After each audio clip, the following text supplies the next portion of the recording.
Good afternoon, everybody. Thank you for joining us this afternoon. I'm going to take this off of here because that's not very sensitive. There we go. For those who don't know me, my name's Daniel Horan, and I'm professor of philosophy, religious studies, and theology, and I have the privilege of serving as the director of the Center for Spirituality here at St. Mary's College. And I am absolutely delighted to welcome you to this Ex Libris Author Lecture Series event. It's a special one, if you haven't noticed already. We've got 3 fantastic guests with us. First, let me say just a bit for those who aren't familiar with the center, what we're all about. Founded in 1984 by Dr. Keith Egan with the generous support from the Sisters of the Holy Cross, the Center for Spirituality offers programs that promote the engagement between faith and reason and the connection between mind, body, and spirit. A hub for scholarly and public engagement, we draw on intellectual resources in the Catholic and broader Christian heritage, as well as how individuals practice faith in their daily lives to develop critical conversations around contemporary religious issues, especially as they relate to women's experiences in society, the academy, and the church. Before we proceed with our exciting event this afternoon, we wish to acknowledge that we are gathering on sacred land, and to honor the native peoples who have been the traditional custodians of this place for generations. We particularly recognize the Pokagon Band of the Potawatomi and the Miami, who have cared for this land and its resources for many generations and continue to do so today. With deep gratitude, we recognize our indigenous siblings and their cultures within our community, as well as acknowledging the land upon which we gather, pray, learn, and work. So the format for our program this afternoon is threefold. First, our 3 panelists will offer brief presentations about their work in this volume. Next, I will engage the panelists in a conversation on themes of their book. And finally, we're going to open up the floor to all of you, those gathered here in person and those joining us virtually through the live stream. We'll ask that those joining us by live stream, please send your questions or comments through the Q&A button at the bottom of your Zoom screen or enter them into the chat. We're joined by Dr. Julia Feder and Miss Rebecca Holm, who are holding down the fort back there, so we thank them for their work. Just one more reminder before I introduce our guests this afternoon, that the campus bookstore has copies of Unruly Catholic Feminists available for sale in the lobby today. And we have our editors and author with us, so please stop by there, take a look at it, consider buying a copy, and once you buy it, by all means, ask our guests to sign it. I'm sure they would be happy to do so. Now it's my privilege to introduce our 3 guests today. We're not in the order that I had the list of names, so maybe I'll start with my immediate left, your right, Dr. Leigh Eicke. She is a writer in Grand Rapids, Michigan. She studied and taught British literature, writing about Jane Barker, Anne Finch, and other British women writers.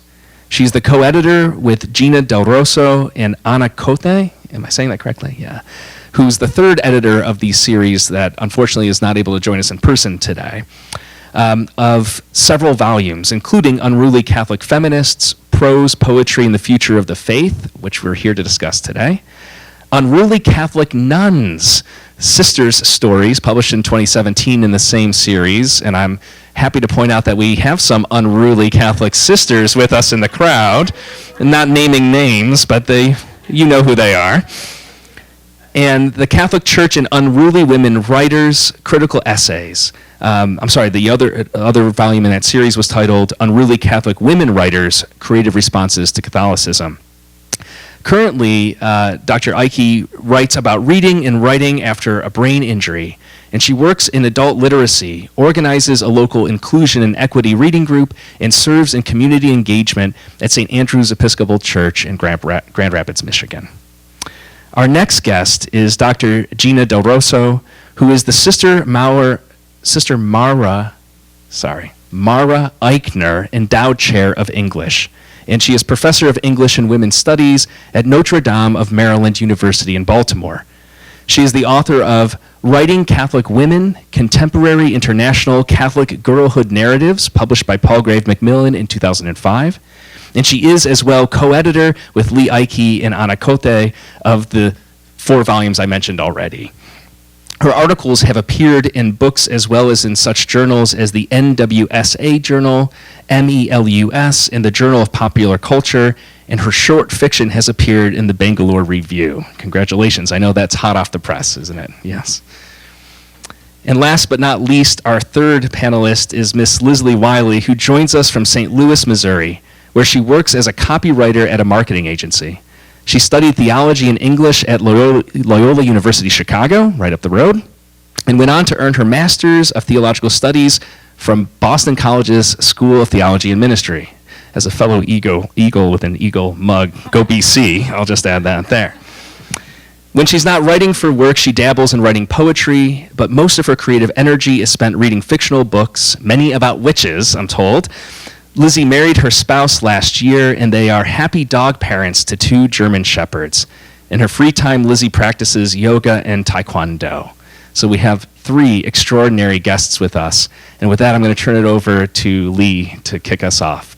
Many thanks to Dan Horan for the invitation to share our work with you. It was a delight to visit Dr. Rebecca Lehman's poetry workshop, meet her students, and tell them a bit about our experience putting together these volumes. And we got a terrific campus visit after that, which we enjoyed very much. I'm going to offer a brief description of our first 3 books and then hand the conversation over to Jeana. So, Unruly Catholic Feminists, Poetry, Prose, and the Future of the Faith is the 4th project that we've worked on together. Jeana, Anna, and I met in graduate school at the University of Maryland, and not long after graduation, at an Attending to Early Modern Women conference, Anna and I started talking about putting together a collection of critical essays addressing women of faith, Catholicism, and feminism. This topic we believed was largely unaddressed, and we wanted to expand beyond our fields of Renaissance and early modern periods, and we knew that Jeana focused on such issues with 20th century American writers. Our first collection, The Catholic Church and Unruly Women Writers, Critical Essays, pursues these topics, including writers from the medieval period through the early 21st century. The essays covered varied perspectives on both canonical and lesser-known Catholic women writers, all focusing on unruliness in what is commonly thought of as this restrictive site of writing for women, Catholicism. Some of the writers discussed include Teresa of Avila, Marjorie Kemp, Sor Juana de la Cruz, women in English convents of the early modern period, Marie Laveau, known as the Voodoo Queen, and Sister Helen Préjean.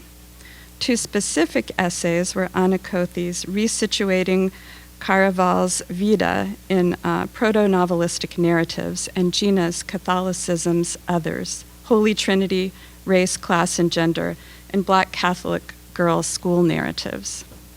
In all of these essays, rather than simply oppressing or containing women, Catholicism drove or inspired these writers to challenge literary, social, political, or religious hierarchies. Our second collection, Unruly Catholic Women Writers, Creative Responses to Catholicism. Even though our goal had been for scholarly articles in our first collection, we'd received so many creative submissions that we decided to pursue a second collection, this time focusing on contemporary responses to Catholicism. I'll share a few words from our introduction. Catholicism is a mystery, or so Flannery O'Connor, perhaps the best-known American Catholic woman writer. We can discuss that later if you like. She suggests in her foundational text, Mystery and Manners, Christian dogma, she writes, is about the only thing left in the world that surely guards and respects mystery. Inspired by the devotion to Mary and the occasion of the Rosary with women, we've approached the mysteries of the Rosary and of this first woman of the New Testament with an eye for the various paths that women take today and the various decisions we make in our lives. Our reading of the joyful mysteries, like the first decade of the Rosary, continues to invoke motherhood, childbearing, and child-rearing, but the writers in this section of our anthology may view those particular mysteries differently, or may make some alternative choices altogether. Our version of the sorrowful mysteries still includes stories about pain and death, like the second decade, but we look at other forms of pain that women experience, both in and through the church, such as alienation from the church community through divorce or sexuality. And our glorious mysteries explore the ways in which Catholic sacraments and ritual, combined with female unruliness, offer new versions for a Catholic future for women. Indeed, many of these stories demonstrate women's willingness, even eagerness, to embrace the Catholic faith, despite the obstacles. When we began to think about it, the third book in our Unruly Catholic Women Writers series, we knew, I held the wrong one. Sorry, here it is. We knew what stories we knew exactly whom we wanted to represent, what stories we wanted to relate, which voices we wanted to make heard, religious women. We wanted to tell the sister stories, and we knew those stories were out there. We also knew exactly what and whom we were referring to when we were thinking of unruly nuns, although the nuns we reached out to frequently did not see themselves that way. One told us she wasn't unruly enough to be in our volume. Others demurred, saying they had nothing to write. And even when they submitted something to us, many sisters offered disclaimers to their pieces, referring to them as incomplete or a draft or just some ideas. This is characteristic of nuns, unwilling to talk about themselves, unassuming in regard to their own work and abilities, humble to a fault. But we know who they really are. They're Sister Simone Campbell, the voice behind Nuns on the Bus, addressing social justice issues such as immigration reform and welfare legislation across the United States. Their sister Janine Gramick, known for her work with the LGBTQ+ community, and sometimes they're ostracized from the Catholic Church. In our volume, unruliness presents itself in two ways. First, in terms of how the sisters challenge cultural hegemonies and governmental policies or regimes, and secondly, in regard to how they challenge the Church itself. While Pope Francis chose his name in honor of St. Francis of Assisi, who dedicated himself to the poor and who inspired St. Clare to do the same, we, the editors, see the sisters in this volume as following in the vision of an anchoress who lived and worked not long after these Catholic saints, around the turn of the 15th century, Julian of Norwich, the first Englishwoman of letters. In Showings, she writes that, "As unruly as God is our Father, so truly is God our Mother. Our Father wills, our Mother works, our good Lord the Holy Spirit confirms, and therefore it is our part to love our God in whom we have our being, reverently thanking and praising him for our creation, mightily praying to our Mother for mercy and pity, and to the Holy Spirit for help and grace." We therefore have divided the pieces in this volume into 3 sections based on Julian's words. Our Father wills, our Mother works, our good Lord the Holy Spirit confirms. The writings in part 1 of this anthology demonstrate, first and foremost, how nuns have followed and continue to pursue the Word of God in their daily deeds and in how they live their lives. The Mother's work.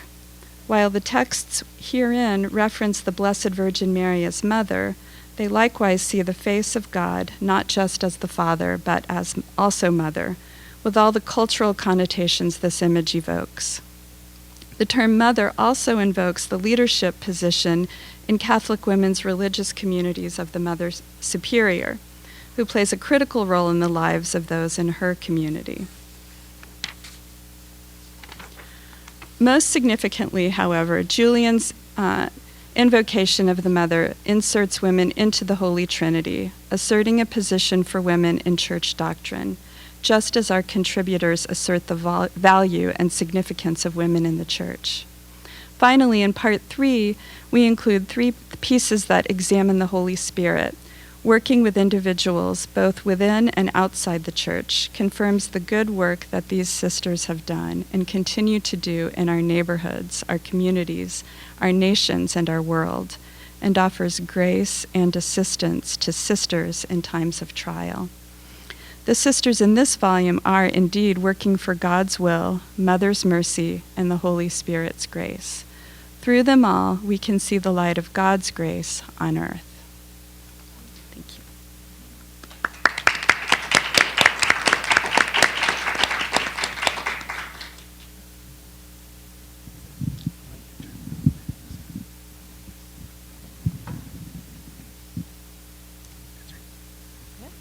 Can you hear me?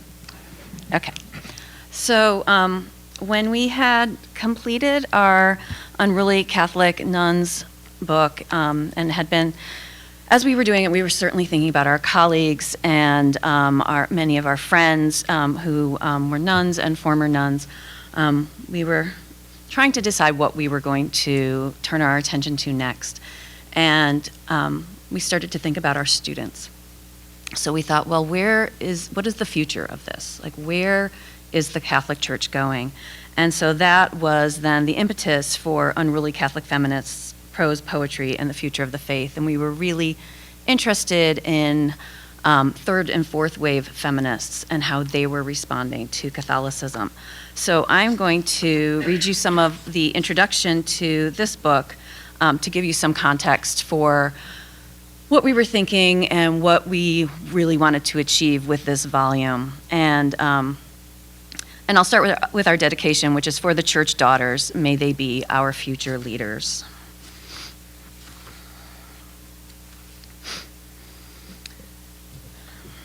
Countless women around the world find ourselves rooted in Catholic traditions, while simultaneously yearning for a church that will grow with us and become something better than and for us.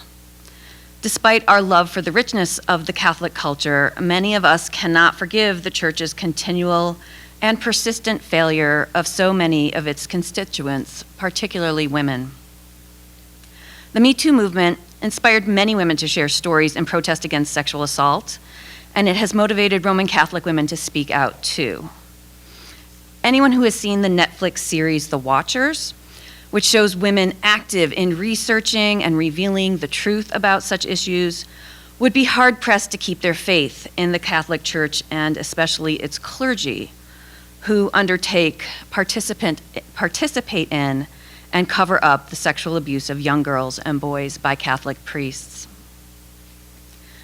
Pope Francis has made some movement toward progress in the Church by advocating for the poor and supporting environmental conservation. And he has even made overtures toward women by commissioning 2 consecutive studies regarding the possibility of the diaconate for lay women and women religious, for which there is historical precedent in the early, although not the modern church, but there is certainly long-time precedent in other Christian faiths. Furthermore, Pope Francis named the first woman to a managerial position in the Vatican's most important office, the Secretariat of State. He's also loosened the communion restrictions on divorced and remarried Catholics. Yet we would argue that his reforms have been limited at best.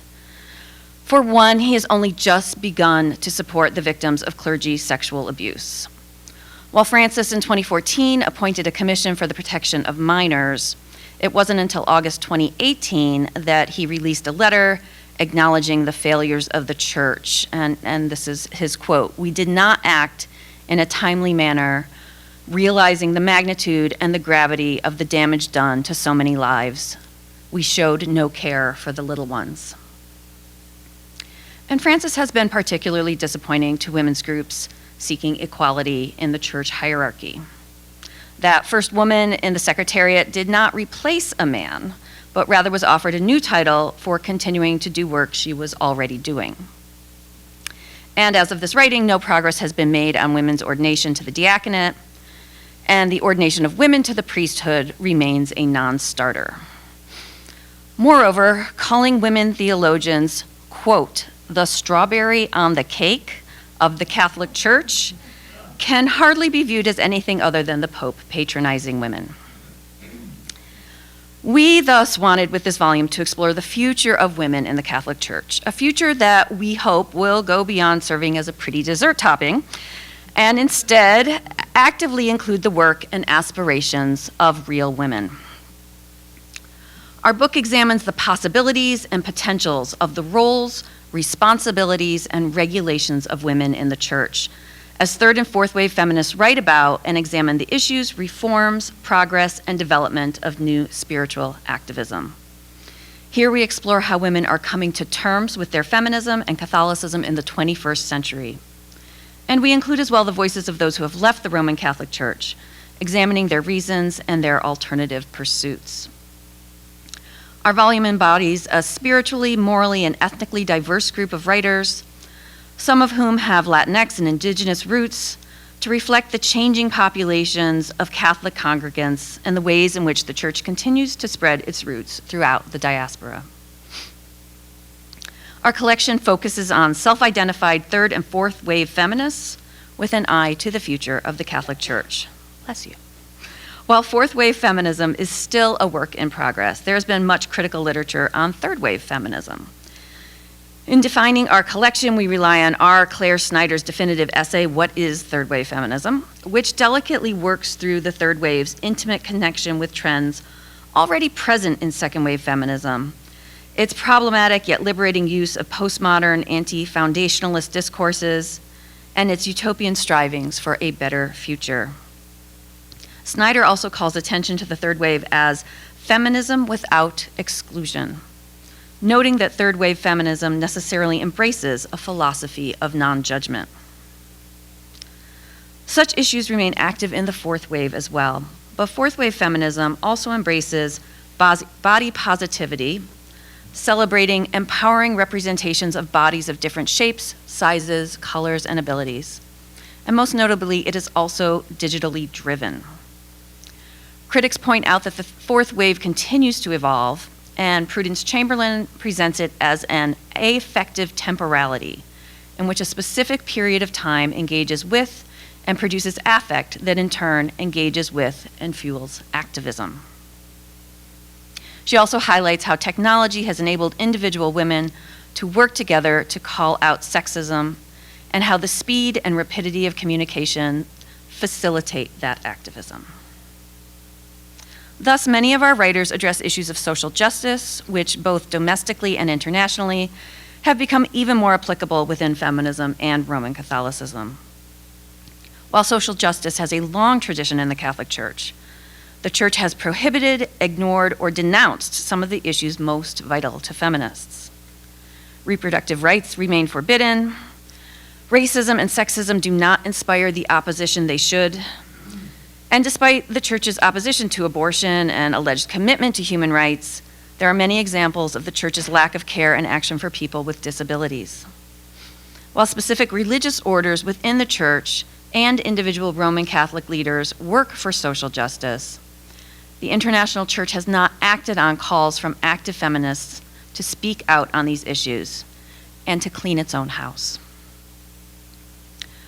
Our contributors then address intercultural and interdenominational issues, diversity, human rights, reproductive rights, work, pedophilia in priests, progress and backlash, women's rights and whistleblowers, violence, disability rights, Black Lives Matter, Native American rights, and healthcare. Some demonstrate how certain areas of social justice have seen progress, and others show how women have had to work around the Church to address their concerns. Our contributors also address sexuality and motherhood, two issues that are not always related, but that remain major topics of conversation and contention generally, as well as ones in which contemporary Roman Catholic women have more choices than previous generations. Long familiar topics such as menstruation and reproductive rights remain in active contention, as do questions about interfaith and same-sex marriages. And these issues have developed over time, many have come to the forefront of the conversation. Inspired by feminist theology and feminism more generally, our writers also present Jesus as female or God as mother, redefining gender and gendered language. These active revisions of gender also insist upon spiritual activism and lead many of our writers to envision potential utopias. Memories of the waves of radical rethinking of church practices inspired by the Second Vatican Council, including the adoption of vernacular languages, the emergence of women religious from the habit and movement out into the world, and the welcoming of diversity into the pews cannot be erased by the recent revision or reversion of the liturgy back to patriarchal language or by the Vatican's attack on American nuns. Such attempts to control women's language and agency have only increased women's understanding of ritual, incited women to organize, and inspired women to write their own prayers and develop their own worship. Reflecting on the future is an active question at this singular moment in the very long history of the Roman Catholic Church. While change might be slow to come, just the promise of progress may provide hope for women struggling with the conflicts between their church and their sense of their own spirituality. We invite the readers of this volume to think of their own stories as they read ours and those of our contributors, and we invite you to do so as well, and perhaps to write and share them too. The questions we hope to raise and illuminate by this collection will provide a vital corrective to the contemporary understanding of women's relationships to Catholicism. Rather than simply oppressing or containing women, Catholicism for many women drives or inspires us to challenge literary, social, political, or religious hierarchies. In a time when questions of gender and sexuality provoke intense debates within Catholicism and other Christian traditions, and when religion is more and more frequently invoked in political rhetoric, it is imperative to publish works that address women's debates and struggles with the church. Along with other Christian traditions, as well as Judaism and Islam, Catholicism continues to exist as a powerful force in women's lives. By examining how women attempt to reconcile our unruliness with our Catholic backgrounds or conversions and our future hopes and dreams, the editors and contributors to this volume will offer new perspectives on gender and religion today. Thank you.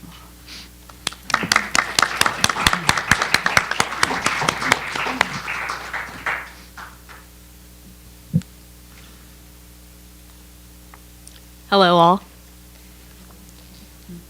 I'm Lizzie. I'm going to start by reading the poem that I contributed to the volume, and then I'm just going to say a few words about it after. Fun little exegesis exercise afterwards. So the poem's called She Will Rise.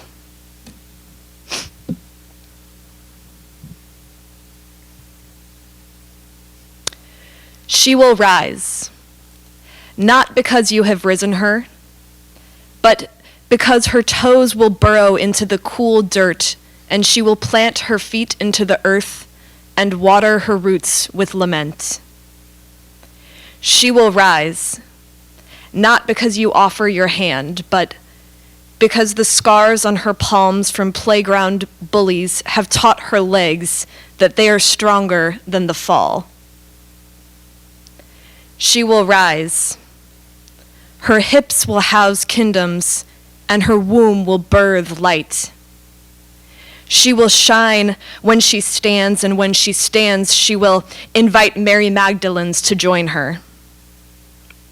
She will rise. Her vocal cords will expand until her song bursts forth with brave vibrato. In the name of mothers, she will rewrite parables to match their harmonies. She will rise, rise, rise. She will resurrect stories from abandoned graves until they reach lips and tongues. She will find dirt under her fingernails from digging and drink the lost words of our foremothers. Thank you.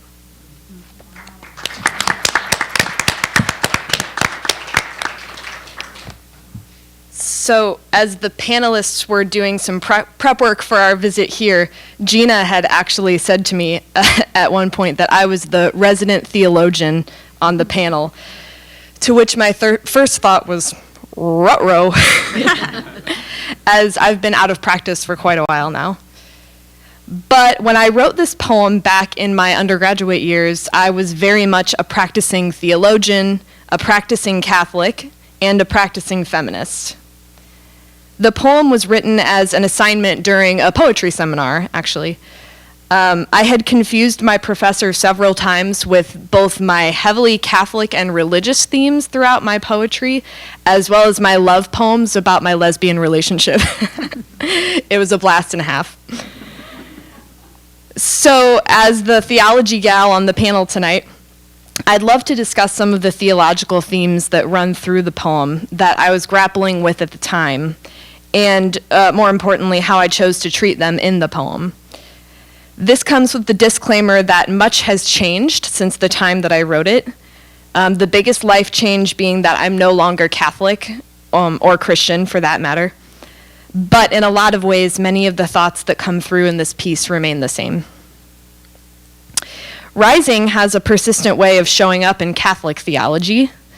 The resurrection of Christ is a nearly unavoidable topic that tags along with most others. When you talk about grace, redemption, sin, original sin, the Trinity, Jesus' life and death, what quickly follows is a discussion of the primacy of the resurrection in the Catholic narrative. The resurrection is God's fulfillment of the covenant, God's submersion of sin, the reason that humanity is redeemed and can enter heaven, God's supreme act of grace. He is risen is a common Easter exclamation that we hear every year during the season. The refrain of my poem perhaps challenges the primacy of Jesus' resurrection with a simple pronoun, she, with a promise that it will be she who will rise. Almost like a prophet, the poem repeats itself, telling of what will come for this she. And each stanza brings more of the Easter joy of her resurrection. The first two stanzas are more like the Good Friday and the Holy Saturday of the Easter Triduum, if you will. As their definers of the first line, she will rise, immediately follow with negative descriptors. Not because you have risen her, and not because you offer her your hand. In every remaining stanza after that, the language shifts to be more hopeful as she finds her voice in the second to last stanza and uses it to spread the good news of other women's stories in the final stanza. It was funny, in my initial draft of the poem, I specifically remember my poetry professor fighting me on the first and second line of the poem. She will rise, not because you have risen her. He said, shouldn't it be not because you've raised her?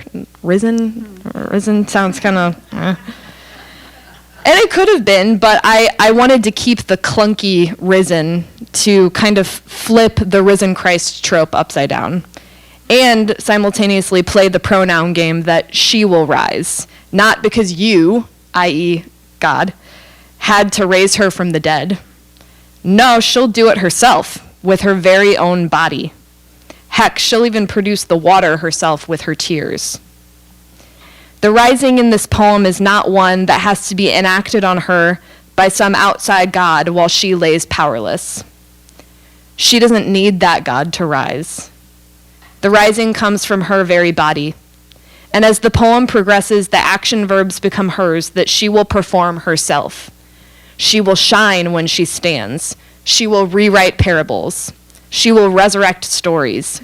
She will drink, not the blood of Christ offered at Mass every day in remembrance of him, but she will drink the lost words of our foremothers in remembrance of her. The entire poem is really an effort to reclaim the woman's body from a church that has abused it in myriad ways over the course of history. The church actually acts as the playground bullies who push her down in stanza 2.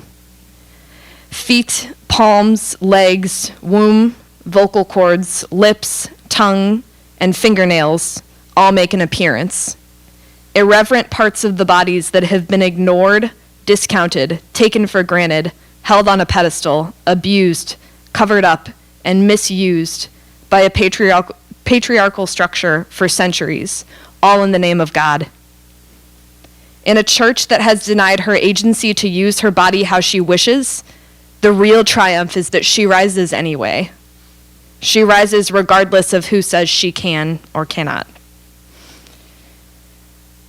So before concluding, I would just like to thank you all for your time today. I look forward to any questions or feedback that you have on the poem. It turns out I've never really done like an analysis of it before, but it ended up being a little bit more unruly than I thought it was, even when I wrote it. And I'd also like to express my gratefulness to Jeana and Leigh for including me among the other resilient, intelligent, strong, unruly women who contributed to the volume. And thank you to Dan for welcoming us to St. Mary's.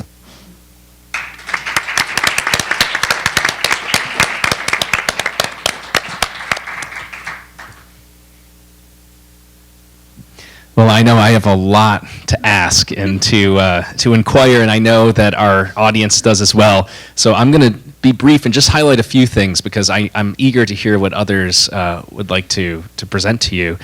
But maybe we can continue with the theme of poetry, which plays such an important role in this volume and in the previous volumes. And thank you, Lizzie, for that exegesis. Powerful, absolutely powerful. I loved your poem on its own, and hearing your experience of writing it and reflecting on it then and now is really striking. I'm reminded that in sharing earlier in Dr. Rebecca Lehman's poetry workshop, Lizzie wasn't able to join us, but Jeana and Leigh both commented that at the end of each of their volumes, for as heavy and at times understandably and righteously pessimistic, perhaps, as some of the themes may be, they always select a poem or an essay that's hopeful at the end to carry us forward. And Lizzie's poem happens to be the one at the end of this volume, so buy the book. But maybe we can stick on the theme of poetry, and I know that we don't have the other poets with us, but as editors and a fellow contributor, maybe you can speak to some of these. I just want to lift up a few of them that struck me, and just to give maybe a potpourri, a selection from which to choose. One by the poet Pat Brisson, called From the Womb of Christ, I found to be one of the most captivating feminist theological reflections on the Eucharist I'd ever seen. One titled My Mary by Adrian Keller. My notes, I just wrote, I loved this. I'll point out that my colleague, Dr. Jessica Koblenz, and I teach a queer theology class here at St. Mary's College, and we are currently in a unit on Mary and the Communion of Saints, and I was thinking of our students as I read and reread that poem.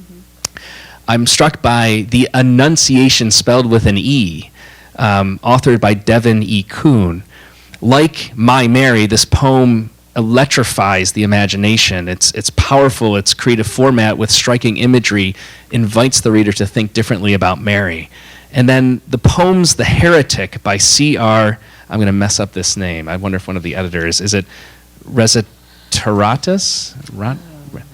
My apologies if our poet is joining us by live stream. I have totally butchered your name. We'll call you CR. And in a second poem titled Unfinished by Marcy Mattery, reflect on the paradox of women in Catholicism and their presence and erasure. The former relays their opting out of the institutional realm. And we heard maybe a little of this in some of Lizzie's exegesis of her own poem. While the latter grapples with what it might mean to be, and here I quote the poem, a theologian and minister in a church that is blind to my vocation. So these are just a few of the many poems that are collected in this volume and the others. I don't know if you don't have to respond to any of those, or you can respond to some of them or all of them. I would love to hear more about the process of selecting the poems, what these poems, how they may have struck you, and maybe to help whet the commercial appetite for our audience to read them themselves. We can hold the microphone. Yeah, we can do that.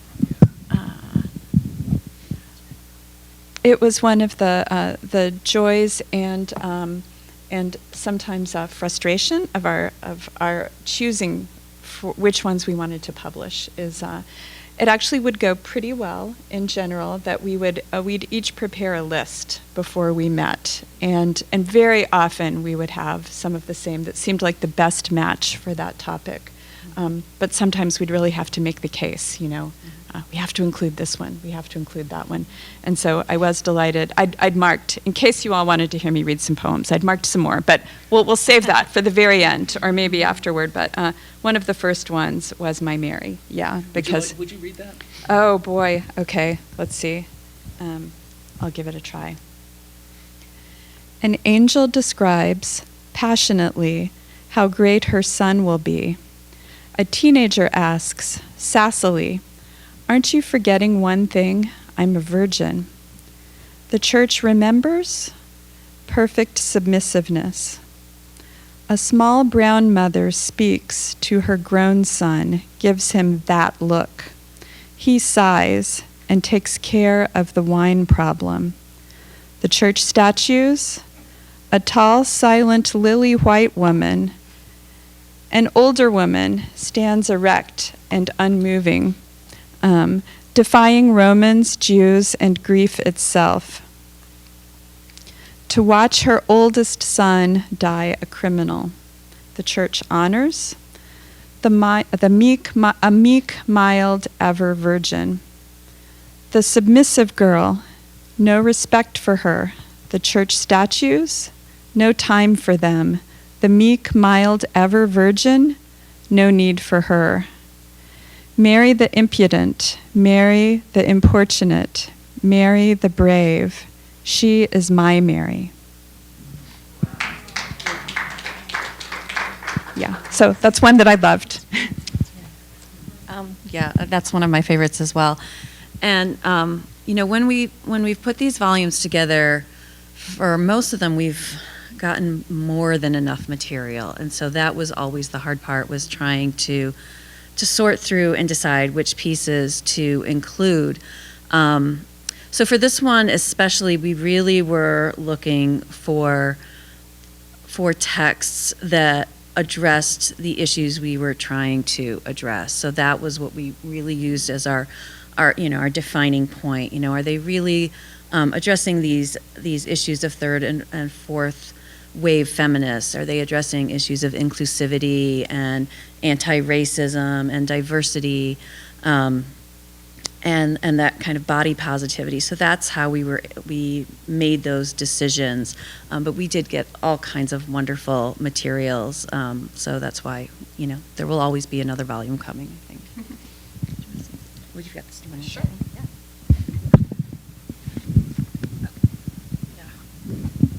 Okay, got it. I loved that poem too. I wanted to talk about that one today in Rebecca's class, but I was unable to make it. But I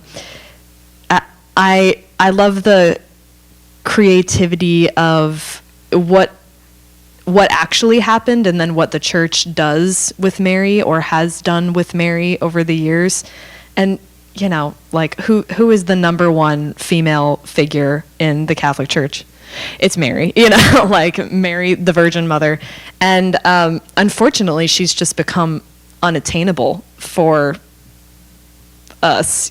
She's without sin. She's a virgin. She, doesn't have a, it's frustrating to say the least. But, and I think that's why, in my poem, I was also thinking about Mary Magdalene as a figure, because the church has sure done some things with her too, and decided she's a prostitute, and all of that jazz. So yeah, I do think it's interesting what happens in the dogma and the doctrine of the Catholic Church with her versus her sassiness. Aren't you forgetting one thing? I'm a virgin. Yeah, it was beautifully done.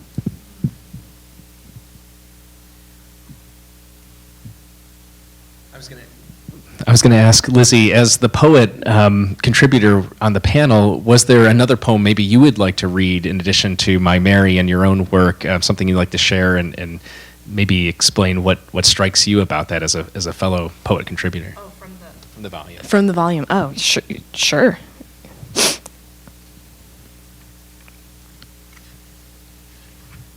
I'd like to read the Pat Brisson one.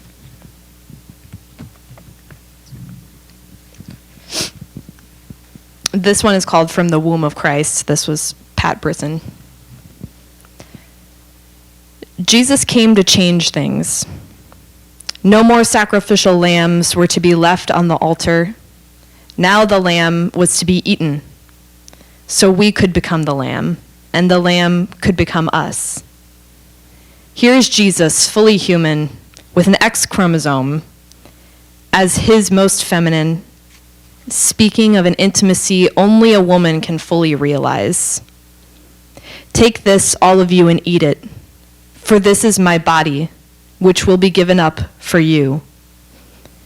Take this, all of you, and drink from it, for this is the chalice of my blood, the blood of the new and eternal covenant. I too have given up my body for my beloved, have sheltered new life in the chalice of my womb, and fed this life with my very blood. I too have made the covenant like no other, a blood promise, a sacred oath, a willingness to sacrifice all for the sake of the other. Always, everywhere, our first bread was milk. This is what it is to be born human, having been nourished on the blood of the host and gathered strength for the journey, to then be pushed out of the nurturing womb, blinking and crying into the light of the world. This is what it is to be born again, to leave the bloody nurturing womb of Christ and to go out into the world following his instructions, to do this in memory of him, to love and to love and to love. Oh. That last line is so good. Yeah, there are several things that struck me about this one. The last line being one of them, the three loves, the Father, Son, Holy Spirit, you know. But also it was striking me reading it out loud. I've never read it out loud before, to say the words that the men usually say in Mass, take this, all of you, and eat of it. You know, I've met several people, several women who have wanted a chance at the priesthood and couldn't have it for obvious reasons, and there was a lot of pain that came with that.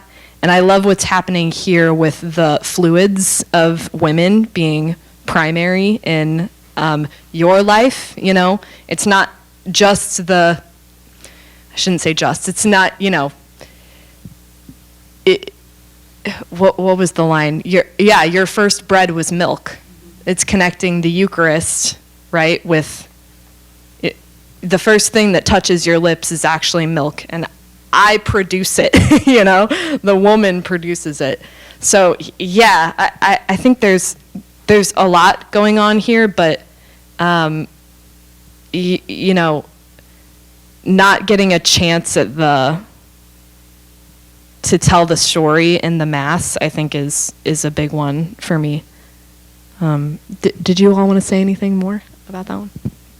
You know, I'll say briefly, I love being a Eucharistic minister, and although in my church we the non-ordained, the Eucharistic ministers, we could do the blood, we could do the not the bread, but we could do the blood. But the minute point too, as an editor, is we got to capitalize. We had to argue to get to capitalize bread was milk. The publisher was like, no, that shouldn't be capitalized. We're like, no, it should. It must be capitalized. And him, but bread was milk. Yeah.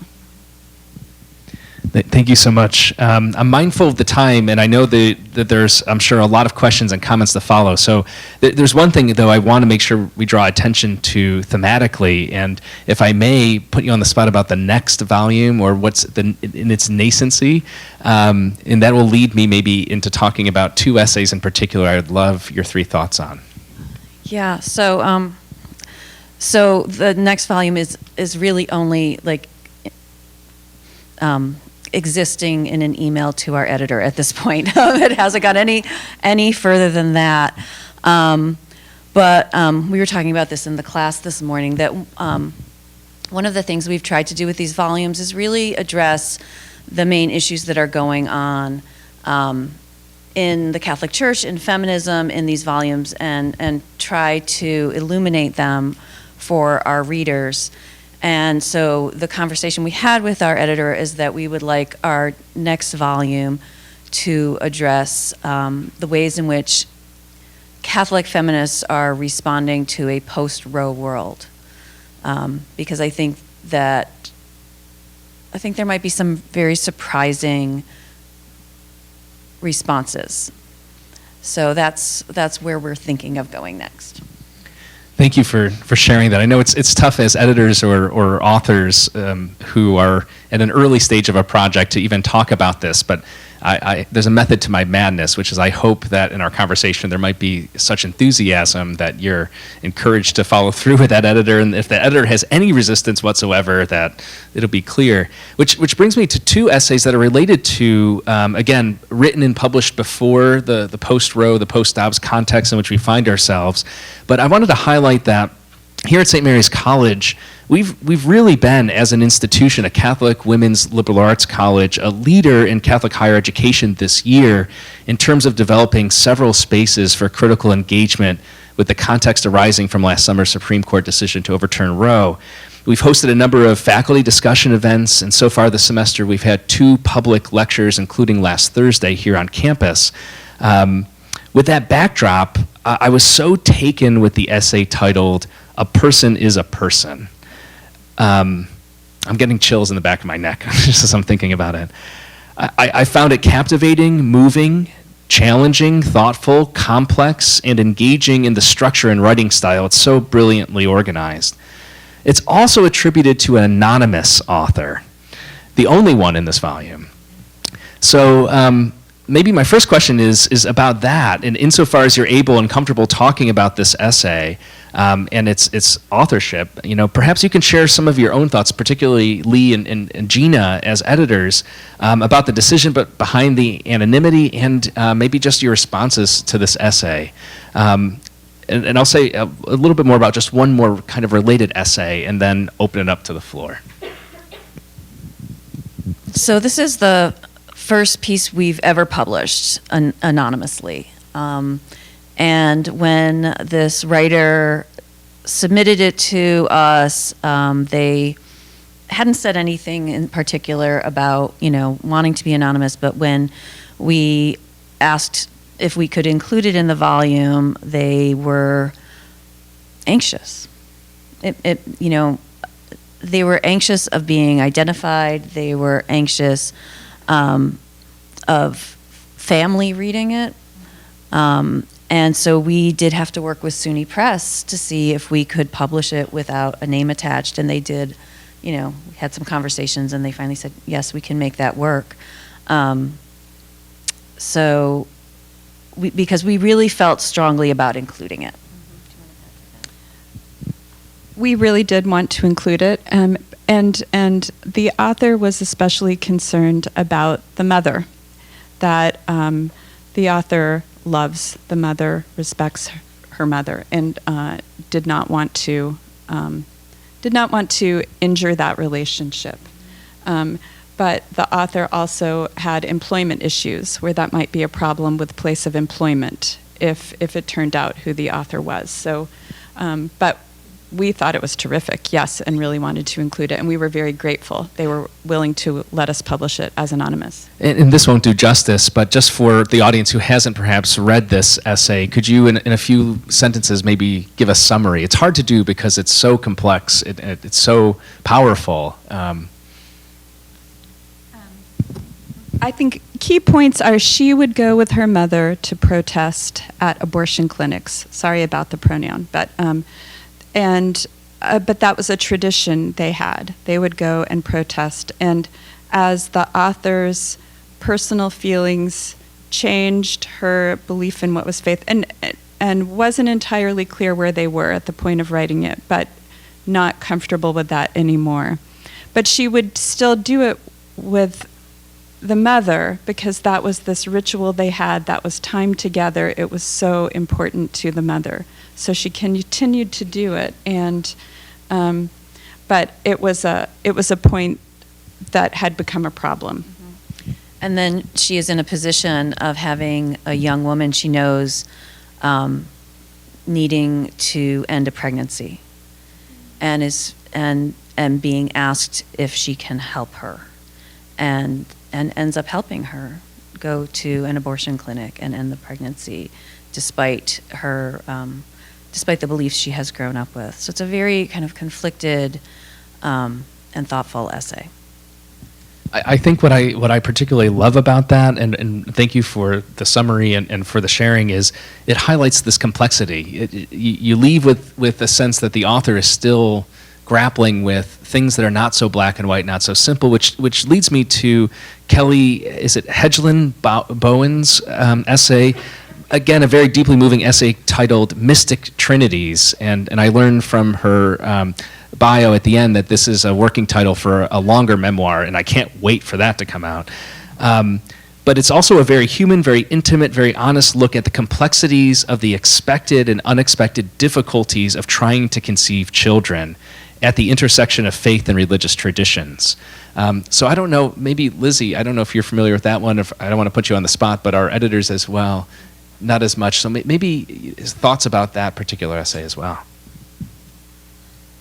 Well, I do think it addresses a lot of the complexities that many people are raising right now, post-Dobbs, in terms of decisions that mothers or expectant mothers have to make about pregnancies that get complicated, and pregnancies that will not be viable, and women who really want children but are in a position of needing an abortion, despite all their wishes to have that child, that it's not a viable pregnancy.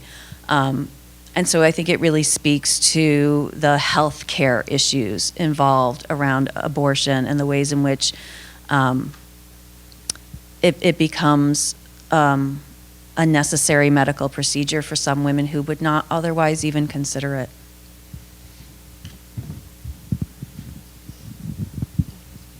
Just that so many of these issues are not published, and it's the kind of thing we'll talk about with our dear friend, and that's it. And then so being able to publish something like this so that those of us who've never experienced it or maybe don't have the friend who has, to be able to read about it, it meant a lot to us. So with that, Dr. Julia Fetter has a microphone out for our in-person audience. So if folks have a comment or question for our panelists, if you would raise your hand and she'll come to you. And our folks joining us virtually, if you want to post those to the Q&A at the bottom of your Zoom screen, that will be relayed to us here. Thank you, I guess. Okay, so you guys talked about the women role in the church, and so in my religion class we're talking about the figures and that they're all male. So would you guys hope to bring in awareness to having more female figures in the church? Because obviously it's not being talked about enough. Yes.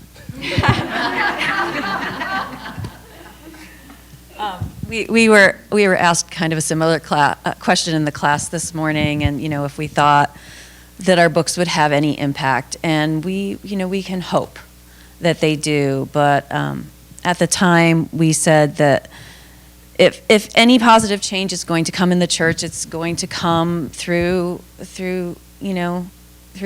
through those of us who are willing to speak out and to act and to fight for those changes. They won't happen on their own. And I think that's, those of us who identify as Catholic or former Catholic or recovering Catholic or whatever the case may be, we are the ones who have to make that change happen.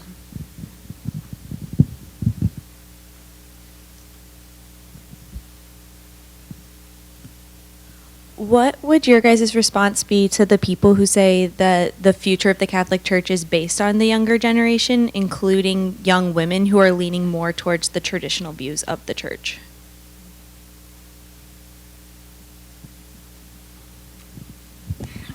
All I can say is, that's an excellent question. And because just with time, that's what will happen, is the younger generation will be the future of the Catholic Church. But then what to do about what the younger generation believes. And it's so hard to say when there's such a wide range of beliefs. but I mean, I'm almost curious to ask you. Yeah, do you see a certain future?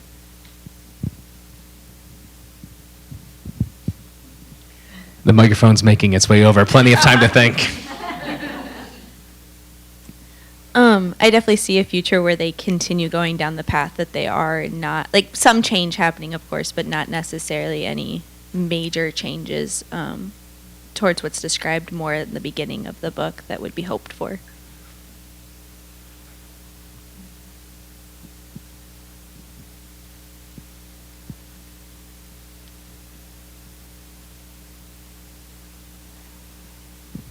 Thank you.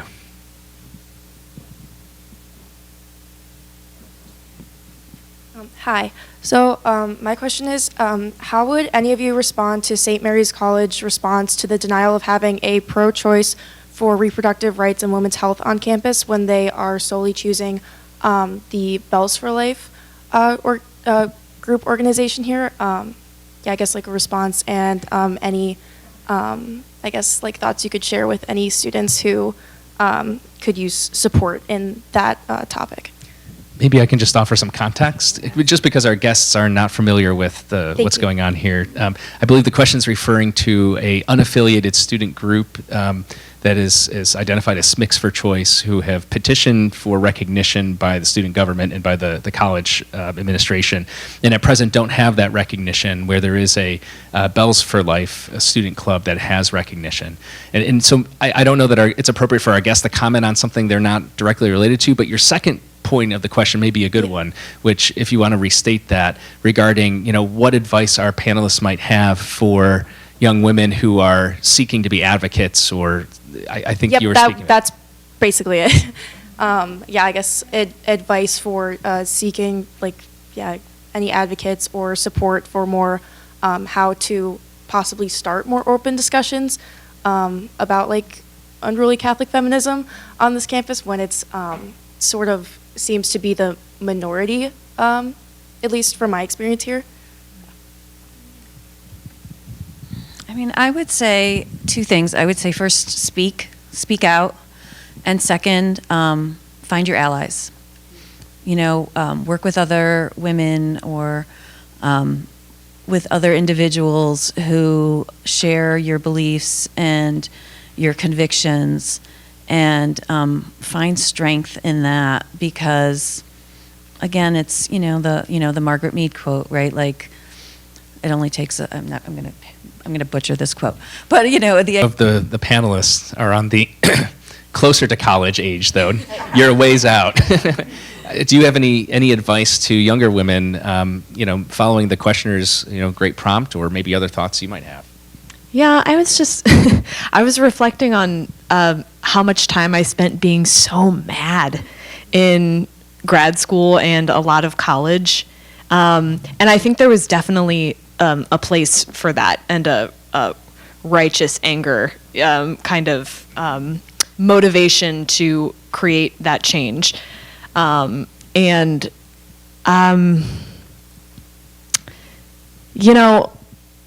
think it is difficult when you're in the context of Catholic university. I went to Catholic school my entire life, like literally my entire life, and I think I did feel stuck a lot, because a lot of the things that I was saying was, bumping up against Catholic teaching very directly, women, priests, LGBT causes. And, I think to Jeana's point, like there are folks who are listening to that. And I think there has been some, maybe not enough, but there has been some movement in the church. And there are a lot of people who are staying and fighting the good fight. I am not one of them, but I think there is such a rich tradition and ritual in the Catholic Church that draws people in so very dearly. And, it's worth the the fight and the anger and the frustration and having the difficult conversations, no matter what it is. Like, I truly believe that women are called to the priesthood. And, you know, there were a lot of women who were willing to engage in that, a lot of men who were willing to engage in that discussion. So, yeah, you know, keep fighting the good fight and stay if it's the right place for you, you know. And if it's not, that's okay too. I just wanted to jump in with one case I experienced personally. I have a neighbor who's Catholic, and we have a church just down the street that has a priest who stopped serving communion whenever he knew that anyone was gay. So he would no longer offer them communion. And this drove a large number of the congregation away. But in my Episcopal church, we're having a sacred ground reading group discussion, and he joined it. And he wants to work with other faiths. He's staying in his church. He wants to do everything he can to keep that church together, work with his fellow congregants when so many left, understandably. But he's sticking to it. And he is an inspiration for me to be that brave and committed and not to let that church go, not to let it become, you know, this doctrine right there of the most conservative parts of the practice right now.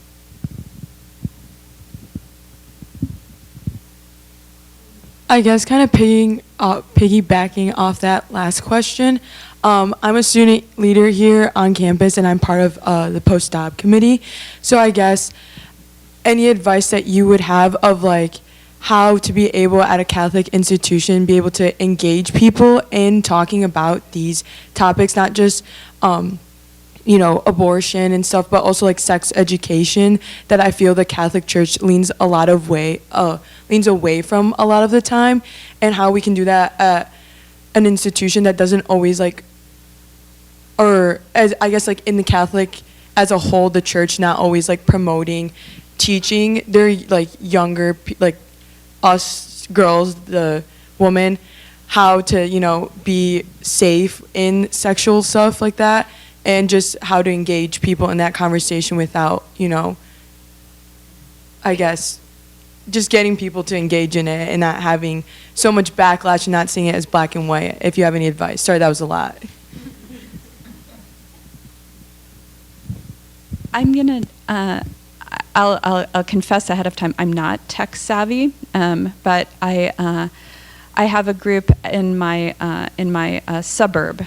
We're the inclusion and equity group, and one way we've communicated is through a wide variety of Facebook groups. And I know that for young people, Facebook is not the major means of communication, but you'll know what is. And that's one thing we do is we'll just post, and then we'll get lots of negative responses sometimes. But we keep doing it, and then we find out who neighbors are, who share these ideas, wishes, beliefs, and sometimes people will thank us, you know. And I've learned sometimes, oh, that neighbor, you know, she's on our side, and so I think using those, and as long as you know that you're going to get some backlash, if you're willing to do it, and then of course, like sometimes we'd be deleted from groups and we'd have to work our way back on or start a new one, but that's one way that we have been pursuing it. So, but you'll know how to do that.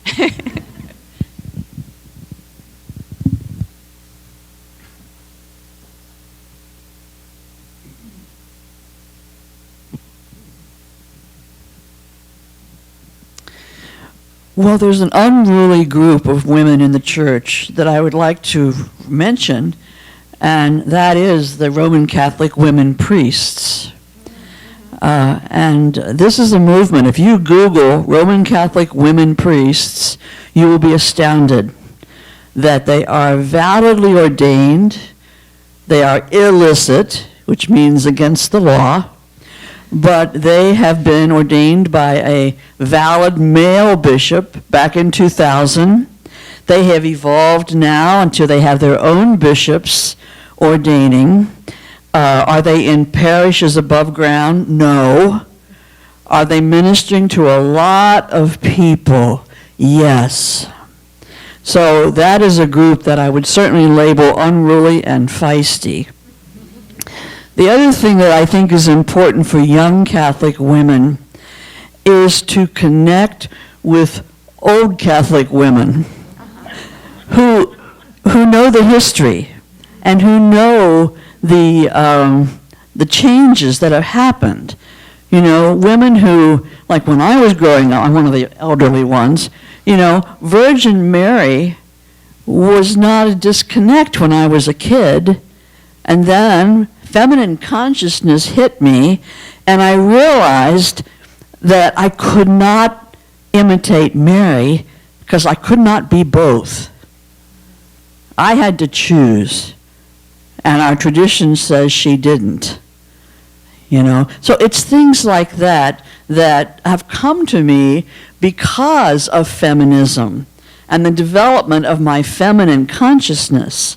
And so, you know, we really are evolving, and the Spirit, blessed be she, is going to win over patriarchy. It's just going to take a while, but it's in the process of happening already, I believe.